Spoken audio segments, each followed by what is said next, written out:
Battle through the heavens as god the flame emperor. Episode 293। तीन महान तकनीकें। यह लड़का मेरे स्वर्गीय पैलेस में शामिल होगा। मुझे विश्वास है कि यह मेरे स्वर्गीय पैलेस में भी चमकेगा, लियू पिंग ने थोड़ा सोचने के बाद कहा।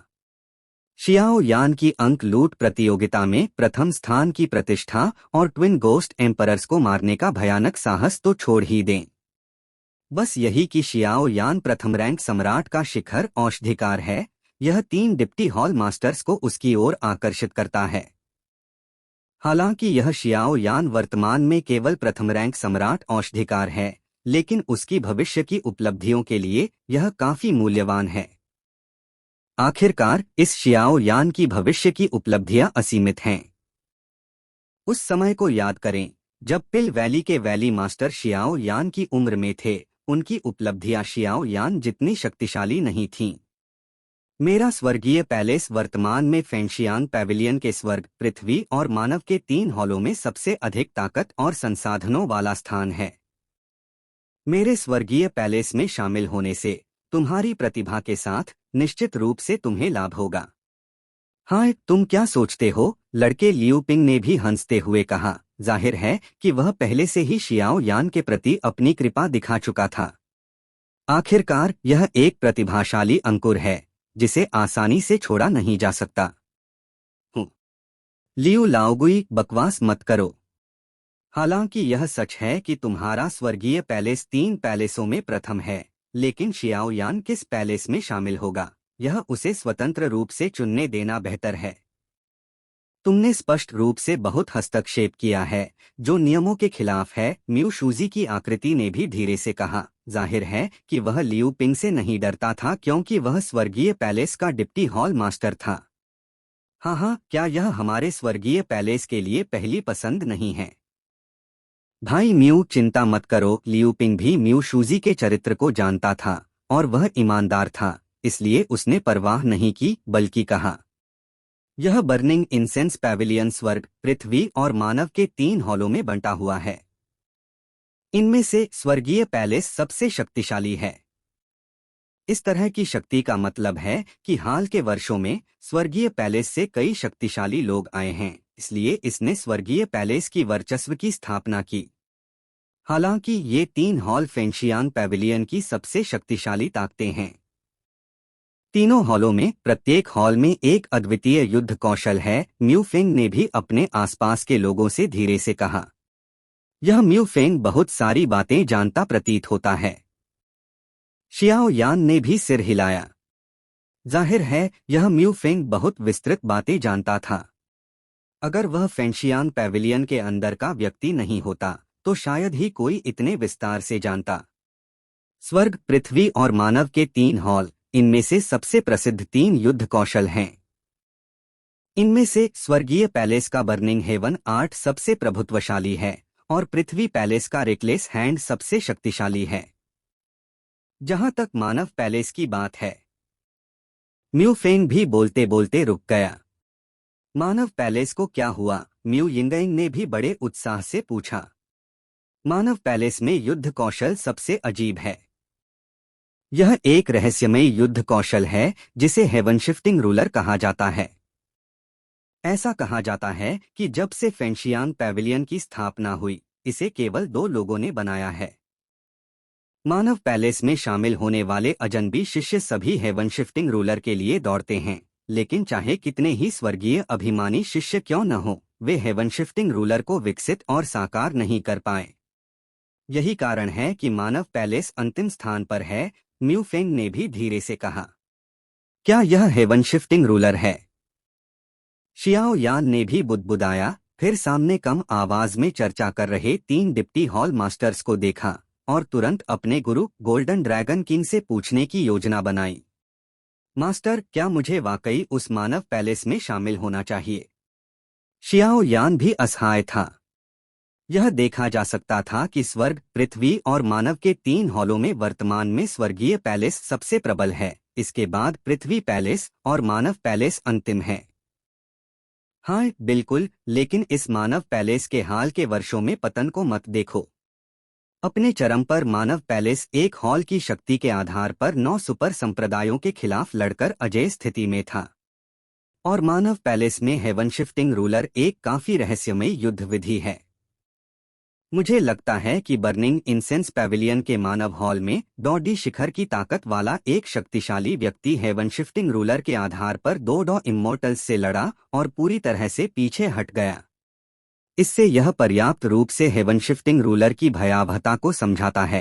इसलिए तुम्हें इस मानव हॉल में शामिल होना चाहिए और इस हेवन शिफ्टिंग रूलर को जल्द से जल्द सीखना होगा। गोल्डन ड्रैगन किंग की धीमी आवाज भी शियाओ यान के दिल में गूंजी। डॉडी शिखर हेवन शिफ्टिंग रूलर की शक्ति से दो डॉ इमोर्टल्स से लड़ रहा है। शियाओ यान भी हैरान था। हालांकि वह केवल प्रारंभिक 4 सितारा डॉडी की ताकत रखता है, वह डॉडी शिखर और डॉ इमोर्टल के बीच के अंतर को जानता है। साथ ही तुमने जिस पवित्र ज्वाला का जिक्र किया उसका इस मानव हॉल से कुछ संबंध है। गोल्डन ड्रैगन किंग की आवाज भी धीरे से गूंजी। पवित्र यान। शियाओ यान ने भी मुस्कुराया और फिर सामने लगातार बात कर रहे 3 डिप्टी हॉल मास्टर्स को देखा और वह थोड़ी देर के लिए ध्यान देने लगा। शायद मुझे सीनियर की दया के लिए खेद महसूस करना चाहिए, शियाओ यान ने कहा, लियू पिंग की ओर माफी मांगते हुए चेहरे के साथ, सम्मानपूर्वक और विनम्रता से। मैंने जो कहा वह तुम्हारे भले के लिए है। केवल हमारे स्वर्गीय पैलेस में शामिल होने से तुम सर्वश्रेष्ठ साधना संसाधन प्राप्त कर सकते हो। क्या तुम्हें इस पर विचार करना होगा? लियू पिंग की मुस्कान केवल एक पल के लिए रुकी और फिर उसने शियाओ यान को थोड़ा गुस्से से देखा। जूनियर स्वाभाविक रूप से जानता है, लेकिन सोचने के बाद मानव पैलेस मेरे लिए सबसे उपयुक्त है, शियाओ यान ने भी धीरे से मुस्कुराते हुए कहा और फिर उसकी नजरें म्यू शूजी की ओर गईं। मानव पैलेस अच्छा है, लेकिन यह तुम्हारे लिए उपयुक्त नहीं है। हमारे स्वर्ग, पृथ्वी और मानव के 3 हॉल सभी बर्निंग इंसेंस पैविलियन की ताकत हैं, तुम निश्चिंत रह सकते हो, लियू पिंग ने भी धीरे से कहा। सीनियर की अच्छी नीयत को मैं दिल से स्वीकार करता हूँ। बस मैं मानव पैलेस में अजीब युद्ध कौशलों को आजमाना चाहता हूँ, शियाओ यान ने भी हंसते हुए कहा। हाँ, तुम्हारा भूख वाकई बड़ा है। म्यू शूजी ने भी शियाओ यान को देखते हुए कहा। हाँ, मेरा ऐसा ही इरादा है, शियाओ यान ने भी धीरे से कहा। ऐसा लगता था कि वह लियू पिंग के शब्दों के कारण मानव पैलेस में शामिल होने से नहीं रुका, और वह लियू पिंग के शब्दों के कारण मानव पैलेस के युद्ध कौशलों में और भी अधिक रुचि रखने लगा था। तुम वाकई आकाश की ऊंचाइयों को नहीं जानते, लियू पिंग ने भी ठंडा सा हंसते हुए कहा और फिर शियाओ यान को देखना बंद कर दिया। बाकी लोग, अगर तुम मेरे स्वर्गीय पैलेस में शामिल होना चाहते हो तो मेरे साथ आओ, लियू पिंग ने बोलने के बाद हॉल के बाहर धीरे धीरे चला गया। जैसे ही लियू पिंग के शब्द गिरे, उनके पीछे मौजूद दर्जनों लोगों में से औसत संख्या में लोग लियू पिंग के पीछे बाहर चले गए। आखिरकार उन्होंने इन सुपर संप्रदायों में शामिल होने का कारण उन्नत मार्शल आर्ट और युद्ध कौशल सीखना था, ताकि वे भविष्य में उत्कृष्ट बन सकें और दिग्गज बन सकें। इसलिए बर्निंग इंसेंस पैविलियन में सबसे शक्तिशाली स्वर्गीय पैलेस में शामिल होना निस्संदेह उनकी ताकत बढ़ाने की क्षमता को कम करेगा। जहां तक शियाओ यान की बात है, जो अंक लूट प्रतियोगिता में प्रथम स्थान पर था, अगर वह मानव पैलेस में शामिल होने पर अड़ा रहा तो वे भी इसे समझ नहीं पाए। अच्छे साधना संसाधनों को छोड़कर बर्निंग इंसेंस पैविलियन के सबसे कमजोर हिस्से में शामिल होना, क्या यह अपनी कब्र खोदना नहीं है? मेरे हॉल में शामिल होना चाहते हो तो मेरे साथ आओ, वोजी ने भी धीरे से बोला और फिर बाकी लोगों को बुलाया और हॉल से चला गया। इस समय हॉल में केवल कुछ लोग बचे थे और ध्यान से गिनने पर अभी भी 4 लोग थे। वे थे शियाओ यान, म्यू फेंग, म्यू यिंगइंग और वह शियाओ यी। क्या आप लोग मेरे हॉल में शामिल होने के लिए तैयार हैं? अगर आप अपनी साधना में सफल हो गए तो आप स्वर्गीय पैलेस के लोगों से आगे निकल सकते हैं, लेकिन यह आपको झटका देने के लिए नहीं है। मेरे बर्निंग इंसेंस पैविलियन की स्थापना के बाद से 10,000 साल के इतिहास में केवल 2 लोग ही इसे विकसित कर पाए हैं। उनमें से एक बर्निंग इंसेंस पैविलियन का संस्थापक है। म्यू शूजी ने भी थोड़ा सा हाथ उठाया फिर सामने मौजूद 4 लोगों को देखा। आपको आजमा कर ही पता चलेगा। शियाओ यान ने भी मुस्कुराया, लेकिन उसकी आंखों में कुछ पूर्ण आत्मविश्वास था। ठीक है, आप मुश्किल से पास हो गए। हालांकि मेरा मानव पैलेस पतन की स्थिति में है, लेकिन यह किसी भी तरह से नरम फल नहीं है जिसे कोई भी आसानी से हेरफेर कर सके। मानव पैलेस में शामिल होने के लिए आपका स्वागत है। अब से मानव पैलेस आपका घर होगा। म्यू शूजी ने भी अपनी पीठ मोड़ ली और बाहर चला गया। जाहिर है कि वह मानव पैलेस के निचले हिस्से की ओर जा रहा था। Battle through the heavens as god the flame emperor, episode 294, 5 बांस का घर। चलो, शियाओ यी ने भी शियाओ यान से धीरे से कहा। जाहिर है म्यू शूजी ने जो अभी कहा उसने वाकई में शियाओ यान के दिल के सबसे कमजोर हिस्से को छू लिया था। शियाओ यी पहले से ही डॉक्यू कॉन्टिनेंट पर 22 विभिन्न प्रकार की आग का नवजात है, न कि मूल जिंगलियान डेमन फायर स्पिरिट। इसलिए शियाओ यान के शरीर में पहली अजीब आग से हर छोटी छोटी बात शियाओ यी के दिल में थी। इसलिए शियाओ यी को शियाओ यान के बारे में सब कुछ पता था। आखिरकार दोनों दिन रात एक साथ रहते थे, इसलिए वे काफी परिचित थे। अब जब शियाओ यी ने मानव स्वभाव में साधना कर ली है, वह शियाओ यान के स्वभाव के बारे में भी बहुत स्पष्ट है। कैलिन और शुनैर डॉडी कॉन्टिनेंट आने के बाद से अलग हो गए हैं, और ताइशु गुलोंग कबीले के पुराने ड्रैगन सम्राट जुकुन और उनके पिता गु युआन भी हैं, जिससे शियाओ यान का दिल काफी असहज है। अपनों से बिछड़ने का एहसास सुखद नहीं है। ठीक है। शियाओ यान भी रुका, फिर होश में आया और पीछे चल पड़ा। भाई चिंता मत करो, चाहे कुछ भी हो मेरा साथ है, अकेले बहुत थक मत जाना। शियाओ यी भी धीरे से शियाओ यान के पीछे चला। हाँ, तुम बच्चे। शियाओ यान ने भी शियाओ यी के कंधे पर बहुत भावुक होकर थपथपाया। जाहिर है शियाओ यी के लिए वह एक ऐसा साथी है जिस पर वह पूरी तरह भरोसा कर सकता है। इसके अलावा शियाओ यी की आग के रूप में रहस्यमयी पहचान भविष्य में और भी शक्तिशाली होगी। हाँ, मुझे भी गिनो। म्यू फेंग भी जल्दी से शियाओ यान के पास आया। हाँ, शियाओ यान ने भी मुस्कुराते हुए कहा, म्यू फेंग का दिल बुरा नहीं है और वह दोस्ती के लिए अत्यंत योग्य है। आखिरकार वह जिस यिनयान गॉसिप विधि की साधना करता है, उसे उनके गुरु जिन लॉन्गवांग, जो हमेशा से गुरु और मास्टर रहे हैं, ने भी काफी सराहा है। और मैं भी। मेरा नाम म्यू यिंगएंग है, कृपया भविष्य में मेरा और मार्गदर्शन करें। म्यू यिंगएंग को जाहिर तौर पर नहीं पता था कि शियाओ यान क्या सोच रहा है, लेकिन उसने यह भी पाया कि शियाओ यान अभी कुछ देर पहले ट्रांस में था। वह पहले की तरह उतना स्वतंत्र नहीं था। इसके अलावा म्यू यिंगएंग को शियाओ यान के प्रति कुछ अलग भावनाएं भी थीं। ऐसा लगता था कि वह शियाओ यान के शरीर में छिपे रहस्यों को जानना चाहती थी। ठीक है, हम चारों ने मानव पैलेस में शामिल होने का फैसला किया है और भविष्य में हम एक दूसरे का ख्याल रखेंगे। शियाओ यान भी हंसा। जाहिर है शियाओ यान ने भी पाया म्यू यिंगएंग ने जो अभी कहा, उनके बीच की कुछ छोटी शिकायतें मिट गई थीं। अब से वे चारों मानव पैलेस के नए शिष्य हैं और अंक लूट प्रतियोगिता में भाग लेने वाले हैं। इसलिए इस समय भावनाओं को जीतना भी काफी उपयुक्त है। आखिरकार जब आप घर से दूर होते हैं तो कई दोस्त और कई रास्ते होना ही सत्य है। ये छोटे लोग। सामने चल रहे म्यू शूजी ने भी धीरे से सिर हिलाया और फिर काफी संतुष्ट होकर बोले, चलो अब मानव पैलेस जाने का समय है। शियाओ यान ने भी कहा, और बोलने के बाद वह सबसे पहले म्यू शूजी के पीछे चल पड़ा। 5 लोग अभी मुख्य हॉल से बाहर निकले और एक स्वतंत्र इमारत की ओर चले। चारों ओर देखने पर यह भी एक पर्वत था, लेकिन इसका क्षेत्र बहुत विशाल था और अगर ध्यान से देखें तो यह कुछ 100 मील दूर था। पर्वत की चोटियों पर ज्यादातर लंग्यामे दृश्यों से भरी इमारतें थीं, जिसमें आवास और प्रशिक्षण स्थान थे। लेकिन जब कुछ लोग म्यू शूजी के पीछे चले तो सबसे आकर्षक चीज थी पर्वत की चोटी, जो अनंत शून्य से फैली हुई थी। एक लगभग पारदर्शी नदी आकाश के माध्यम से नीचे बह रही थी। नदी का पानी नीला था। पता नहीं इसमें क्या विशेष शक्ति थी, लेकिन इसे देखने से लोगों को आराम और खुशी का एहसास होता था। यह पानी। शियाओ यान ने भी चुपके से अपनी आत्मा शक्ति का उपयोग किया और नदी की ओर जांच की।